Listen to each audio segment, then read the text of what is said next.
86,000 कोटी 1,00,000 कोटी तुम्ही या ठिकाणी खर्च करायला लागलाय। इकडे पेट्रोल डिझेलचे दर वाढले, तिथं अनुदान द्या 5-5 पेट्रोल आणि डिझेलला। खताचे दर वाढलेत, खताला अनुदान त्या ठिकाणी द्या। 1,00,000 कोटी खर्च करण्यापेक्षा आमचं वांदा पोलिसांच्या बरोबर या ठिकाणी नाही आहे। पोलिसांच्या आडून जर या ठिकाणी कारवाई करायचा प्रयत्न केला तर जशास तसं उत्तर द्यायला कोल्हापूरकर या ठिकाणी गप्प बसणार। जशास तसं उत्तर या ठिकाणी दिलं जाईल की आज्यानं जमीन घेतली म्हणून आज त्याला किंमत आहे। आज्यानं जमीन घेतली नसती तर आज 1,00,000, 2,00,000, 5,00,000, 10,00,000 ह्या किमतीची भाषा तू बोलला नसतास, हे नातवाला देखील सांगणं गरजेचं आहे। आणि अनेक वक्त्यांनी आपापल्या माध्यमातून हा गरज नसलेला शक्तीपीठ महामार्ग रद्द व्हावा ही भूमिका आपण मांडली। सुरुवात ज्यावेळी या रस्त्याची या महाराष्ट्रामध्ये झाली, ज्याचा उल्लेख मगाशी शिवाजीरावांनी केला, एकोंडीपासून त्याची सुरुवात झाली आणि हा महामार्ग गरजेचा नाही आहे। 13 जिल्ह्यामध्ये या संदर्भातल्या आम्ही राजू शेट्टी असतील, आम्ही असो किंवा आम्ही सगळ्या मंडळींनी निवडणुकीच्या आधी सुद्धा सातत्याने ही भूमिका घेतली। लोकसभेच्या निवडणुकीच्या आधी असू दे, विधानसभेच्या निवडणुकीच्या आधी असू दे आणि या निवडणुका झाल्यानंतर देखील सरकार किमान याचा फेरविचार करेल, रद्द करेल अशी आम्हाला अपेक्षा होती। परंतु निवडणुकीनंतर मोठ्या जोमानं हे सरकार पुन्हा एकदा कामाला लागले अशी परिस्थिती आम्हाला पाहायला मिळते। आणि म्हणून या सगळ्या 2-2.5 वर्षाच्या पार्श्वभूमीवर आजचा मेळावा जिल्ह्याचा आपण करत असताना ज्याचा उल्लेख सगळ्या वक्त्यांनी केला की उद्याच्या भविष्यकाळात येणारी संकट ही सगळ्या वक्त्यांनी तुम्हाला सांगितलेलं आहे। सगळ्यांना सगळं कळतंय। आजची परिस्थिती अशी नाही की कळत नाही अशातला भाग या ठिकाणी नाही आहे। ह्या 7-8 नद्या क्रॉस करून हा महामार्ग या कोल्हापूर जिल्ह्यातनं जाणार आहे। पुराची अवस्था काय होणार, पुराचा फटका काय बसणार, शेत जमीन आमची किती जाणार, हे सगळ्यांना आता माहीत आहे। गट जाहीर झालेले आहेत। आम्ही थोडं गट जाहीर होईपर्यंत थांबलो होतो। मला महिनाभर लोक विचारत होते मेळावा कधी घ्यायचा, कधी एकत्र यायचं। मी म्हणलो एकदा गट जाहीर होऊ दे। लोकांना प्रत्येकाला वाटतं माझ्या रानातनं जाणार नाही, पलीकडचं जाते, माझं काय बिघडतंय। परंतु सगळ्यांनी सांगितलं माझ्या रानातनं गेला नाही, पलीकडनं गेला तरी पुराचा फटका बंधाऱ्यामुळे शेजारच्याला देखील त्या ठिकाणी बसणार। आणि म्हणून गट आता डिक्लेअर झाले, गट जाहीर झाले। लोकांना आता कळून चुकलं की माझी जमीन नेमकी किती जाणार आहे हे आता लोकांना या कोल्हापूर जिल्ह्यातल्या निश्चितपणे लक्षात आलं। आणि म्हणून आज आपण सर्वपक्षीय मेळावा यासाठीच घेतला की यामध्ये कुठलंही राजकारण न आणता शेतकऱ्याच्या बाजूने या जिल्ह्यातल्या राजकारण विरहित या ठिकाणी भूमिका सगळ्यांनी घ्यावी अशी आमची प्रामाणिक भूमिका आहे। शाहू स्मारकला मागच्या वेळी आम्ही पहिला मेळावा घेतला, तो देखील सर्वपक्षीय घेतला। नंतर आपण भव्य मोर्चा जिल्हाधिकारी कार्यालयावर त्या ठिकाणी काढला होता आणि सातत्यानं हा लढा कायमपणे या ठिकाणी ठेवला। सरकारमध्ये संभ्रमावस्था सरकारमध्ये देखील या ठिकाणी आहे। सरकारमध्ये मी अनेकांशी बोलतो, आम्ही विधिमंडळात काम करतोय, अनेक मंत्र्यांशी चर्चा करतो। सगळ्यांची या ठिकाणी याला मान्यता आहे का हे वास्तवता त्या ठिकाणी नाही आहे। परंतु एकट्या मुख्यमंत्र्यांच्या माध्यमातून हा रस्ता झाला पाहिजे ही भूमिका दुर्दैवानं या राज्यामध्ये या ठिकाणी चालू आहे। आपण बघत असाल की गेल्या 3 वर्षामध्ये शक्तीपीठचा डीपीआर कसा झाला, कुणी केला याचा थांगपत्ता आपल्याकडे नाही आहे। एखादा प्रोजेक्ट ज्यावेळी तयार होतो त्यावेळी त्याचं रेखांकन 4-4, 5-5 वेळा बदललं जातं। याचा अर्थ विचारपूर्वक हा प्रोजेक्ट या ठिकाणी केलेला नाही, हे वास्तव या ठिकाणी त्या ठिकाणी आहे। 86,000चा प्रोजेक्ट आज 1,00,000 कोटीवर त्या ठिकाणी पोहोचला, 1,10,000 कोटीवर पोहोचला, ज्याचा हिशोब राजू शेट्टींनी सांगितला पर किलोमीटर किती खर्च येतोय। हा शक्तीपीठ महामार्ग शक्तीपीठांना जोडणारा नाही आहे, तर फक्त या ठिकाणी निवडणुकाला शक्ती देणारा या ठिकाणी आहे। दुसरा काय दुसरा काही याच्यावरचा अर्थ या ठिकाणी नाही आहे। आणि म्हणून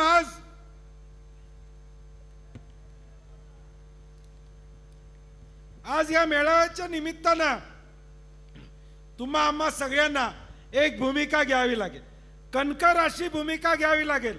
मी मागच्या वेळी देखील सांगितलं होतं, आता शक्तीपीठला जमीन द्या म्हणणारा माणूस येतोय, त्याला 10% कमिशन मोनार्क तर्फे ठरलेला आहे।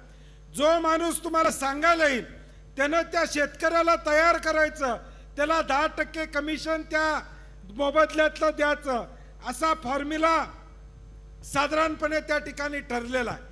आणि म्हणून राजू शेट्टी म्हणले तसं आता गावागावामध्ये पक्षविरहित एक शक्तीपीठच्या विरोधातला गट आणि जे समर्थन करणार आहेत ते अशा पद्धतीचीच वाटणी आता उद्याच्या भविष्यकाळात आपल्याला गावागावामध्ये या ठिकाणी करावं लागेल।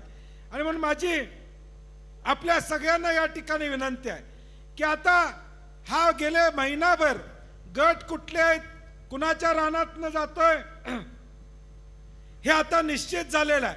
आता आपली जबाबदारी आहे की पुढच्या 8-10 दिवसामध्ये या सगळ्या 78 गावांमध्ये बैठका झाल्या पाहिजेत, त्या तालुक्यामध्ये बैठका झाल्या पाहिजेत, तालुक्याचे मेळावे त्या ठिकाणी झाले पाहिजेत।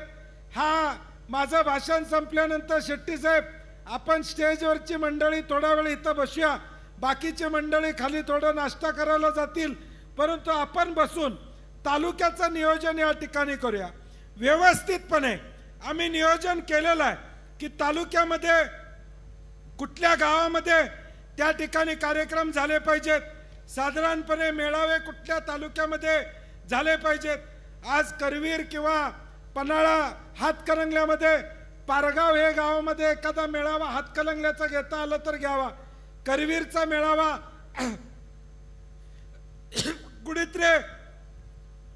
कुडित्र्याच्या या ठिकाणी घ्यावा, राधानगरीचा राशिवडे आम्ही सुचवतोय, राधानगरीवाल्यांनी ठरवावं कुठे घ्यावा, भुदरगडचा आणि कागल हा मिळून बोरिवड्याला त्या ठिकाणी घ्यावा। त्याचबरोबर आजऱ्याचा मेळावा संपतराव झालेला आहे, अजून एखादा घेणार असला तर तुम्ही घेऊ शकता। आणि चंदगडचा मेळावा कानूरला त्या ठिकाणी घ्यावा, अशा पद्धतीचं एक नियोजन आम्ही केलंय। परंतु हा मेळावा राजू शेट्टी साहेब 10 दिवसानंतर व्हायला पाहिजे। त्याच्या आधी प्रत्येक गावामध्ये कार्यकर्त्यांनी ज्या गटातलं हे रान जाणार आहे त्या शेतकऱ्याला भेटून त्या शेतकऱ्याबरोबर चर्चा करणं या ठिकाणी अपेक्षित आहे। राज्य शासनानं एक षडयंत्र केलेलं आहे। गिरीश पोंडे आणि आम्ही बघितलं, मागची जी अधिसूचना काढलेली आहे, आत्ताच्या अधिसूचनेत त्यांनी म्हटलेलं आहे मागच्याला जोडून ही अधिसूचना आहे, म्हणजे जे हरकती घ्यायचे 21 दिवस आहेत ते मागच्या अधिसूचनेमधलेच लागू या अधिसूचनेला झालेले आहेत। ती 21 तारीख या 25 तारखेला संपणार आहे। या 25 तारखेला हरकती घ्यायची मुदत ही या ठिकाणी संपणार आहे। आणि म्हणून कुठं कायदेशीर अडकायला नको म्हणून आता आपण इथं टेबलावर झेरॉक्स कडून या ठिकाणी ठेवलेले अर्ज कसे करायचे। प्रत्येक गावातल्या लोकांना 2 लोकांना विनंती आहे की एक 10-20 अर्ज तुम्ही घेऊन जावा, त्याची झेरॉक्स काढा आणि 22 तारखेपर्यंत 22 तारखा लक्षात ठेवा, 22 तारखेपर्यंत प्रत्येक प्रांताकडे हे अर्ज पोचले पाहिजेत। याची जबाबदारी त्या गावातल्या कार्यकर्त्यांनी किशोर घेतली पाहिजे आणि त्याला 7-12 जोडायचा आहे। दुसरी एक आमची विनंती आहे, मागच्या वेळी आपण हरकती घेतल्यावर अधिकारी म्हणले तुमच्या हरकती झाले नाहीत, एका प्रांत कार्यालयातून आमच्या हरकतीचा गट्टाच गायब झाला। त्यामुळे यावेळी कार्यकर्त्यांना विनंती आहे, ज्या हरकती मनोज घेतल्या जातील त्याची झेरॉक्स ही तुमच्याकडे काढायची आणि आमच्या अजिंक्यताराव ऑफिसमध्ये तुम्ही आणून द्यायची। त्या झेरॉक्सवर नंतर एक जिल्हाधिकाऱ्यांना आम्ही पत्र देणार आहे की एवढ्या हरकती आम्ही जमा केलेल्या आहेत, ते जिल्हाधिकाऱ्यांना जाऊन आम्ही त्या ठिकाणी भेटणार आहोत। हे सगळं प्रोसिजर आपल्याला या ठिकाणी करावं लागेल, नाहीतर सरकार म्हणेल आम्ही 21 दिवसाची मुदत दिली होती, कुठल्या शेतकऱ्यांना हरकत नोंदवली नाही म्हणजे शेतकऱ्यांना हे मान्य आहे। त्यामुळे कृपा करून म्हणून मी कालच सांगितलं होतं गिरीशना, मी भाषण करण्यापेक्षा मुद्दे सांगणार आहे की आता पुढचे 10 दिवस आम्हाला काय करायचं आहे, तर गावागावामध्ये बैठका करायच्या आहेत. पुढच्या 10 दिवसामध्ये गावातल्या बैठका या ठिकाणी संपल्या पाहिजेत. 30 तारखेपर्यंत गावातल्या सगळ्या बैठका 25 तारखेच्या आधी संपल्या पाहिजेत. बैठका झाल्या तर शेतकरी बोलवले पाहिजेत, त्यांचे सह्या त्यांचे सातबारे गोळा केले पाहिजेत आणि ते अर्ज आपल्याला 22 तारखेपर्यंत या ठिकाणी परत करायचे. प्रत्येक गावामध्ये त्या शेतकऱ्यांचा आणि तिथले कार्यकर्ते त्यांचा एक व्हॉट्सअप ग्रुप तयार करा, ज्याच्यावर आपल्याला नवीन काय माहिती आली, उद्या एखादा अर्ज करायचा आहे परत, तर आपल्याला माहिती करता येईल. तो व्हॉट्सअप ग्रुप प्रत्येकाने या ठिकाणी तयार केला पाहिजे. दुसरी एक विनंती आहे, प्रत्येक गावातला ग्रामसभेचा ठराव हा ताबडतोब या ठिकाणी झाला पाहिजे. ग्रामसभेमध्ये या गावातनं आम्हाला शक्तीपीठ महामार्ग नको या पद्धतीचा ठराव आम्हाला पाहिजे. दुसरं, मगाशी 2 संस्थेने ठराव आणून दिलेला आहे, तसाच विकास सेवा संस्था, दूध संस्था, पाणी पुरवठा संस्था, ज्या काही सहकारी संस्था आपल्या गावामध्ये असतील त्या सगळ्यांचे ठराव सुद्धा आपल्याला या ठिकाणी करायचे आहेत. हे देखील मला मुद्दामून आपल्याला या ठिकाणी सांगायचं. दुसरी एक माहिती आहे ज्याचा उल्लेख मगाशी मला वाटतंय कुणीतरी केला की गवा या ठिकाणी पडला. जनावर, आज चंदगडमध्ये एक गाव आहे, वाघाच्या नावानं, गावाचं नाव मला आठवत नाही, वाघोत्री म्हणून गाव आहे, जिथं वाघाचा वावर आहे. वाघाची पूजा दरवर्षी त्या गावामध्ये या ठिकाणी शेतकरी करतात. त्या गावातून वाघाचं या ठिकाणी जाणं येणं आहे, वन्य प्राण्यांचं जाणं येणं आहे. अशी जी माहिती असेल ती देखील माहिती तुम्ही या ठिकाणी आम्हाला उपलब्ध करून देणं या ठिकाणी गरजेचं आहे.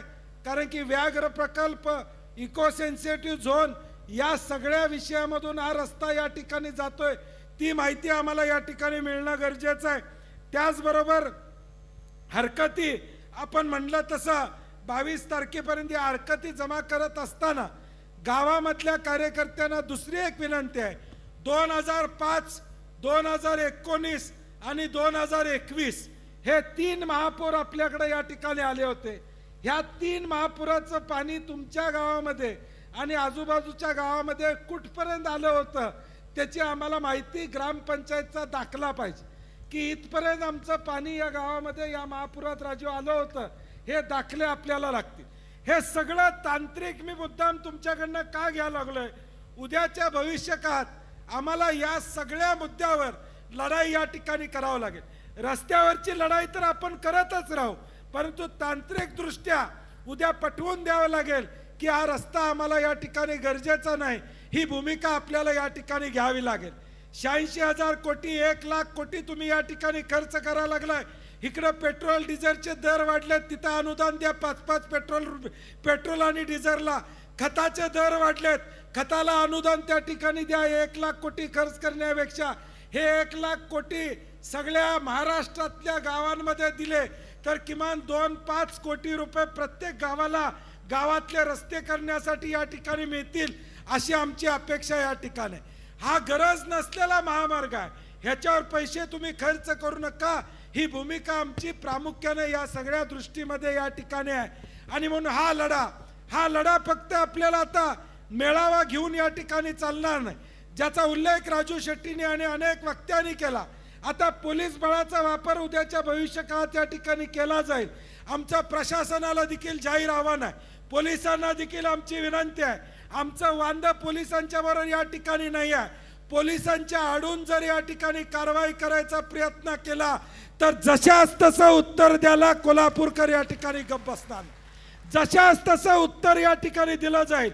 ही रस्त्यावरची लढाई आहे. तुम्ही जर जोर जबरदस्ती या ठिकाणी करायला लागला तर या रस्त्याच्या लढाईला उग्र स्वरूप जर या ठिकाणी निर्माण झालं, उद्या कायदा आणि सुव्यवस्था या जिल्ह्यातला बिघडला, या 13 जिल्ह्यातला बिघडला, तर त्याला जबाबदार सरकार या ठिकाणी असणार आहे. आम्हाला नको आहे ते तुम्ही आमच्या माती मारायचा प्रयत्न केला. आरेला कार्य म्हणायची ताकद या महाराष्ट्रातल्या जनतेची आहे, हे दाखवून देण्याचं काम आम्ही निश्चितपणे या ठिकाणी करू. मग कितीही केसेस होऊ द्यात, माझी लोकांना देखील या ठिकाणी विनंती आहे, तुम्ही आम्हाला हाक द्या.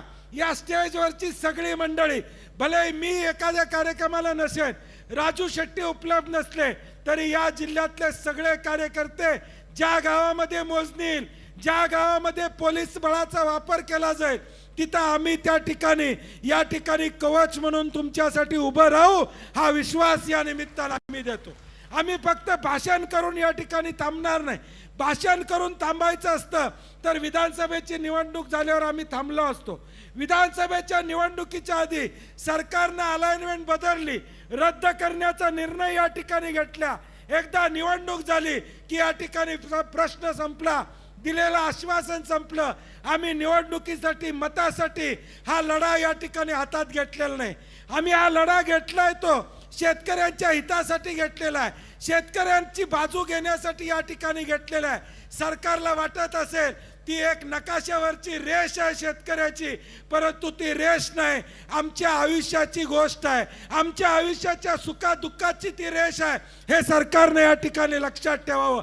उद्या गुगल मॅपवर तुम्हाला ती रेष दिसत असेल, परंतु आमच्या आयुष्याचं या ठिकाणी भलं करणारी ती रेष आहे, हे आम्हाला ठणकावून सांगायचं आहे. माझी दुसरी विनंती आहे, माझी पुढच्या पिढीला विनंती आहे, पोरांना आणि नातवांना जरा सांगा की आज्यानं जमीन घेतली म्हणून आज त्याला किंमत आहे.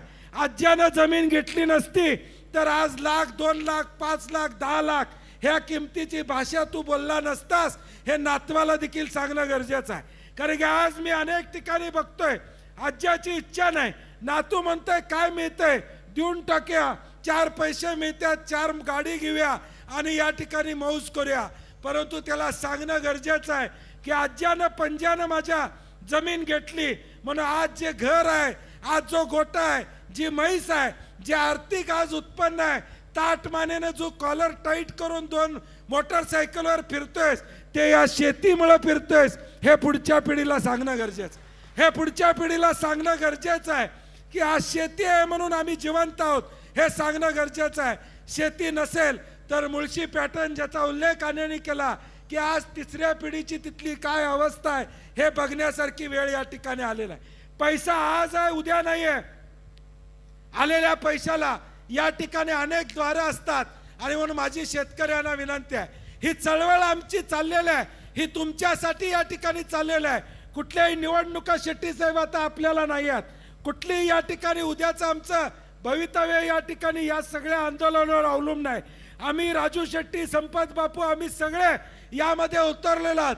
तो तुमचा सातबारा टिकला पाहिजे, तुमच्या हक्काची जमीन टिकली पाहिजे, ही आमची भूमिका या ठिकाणी.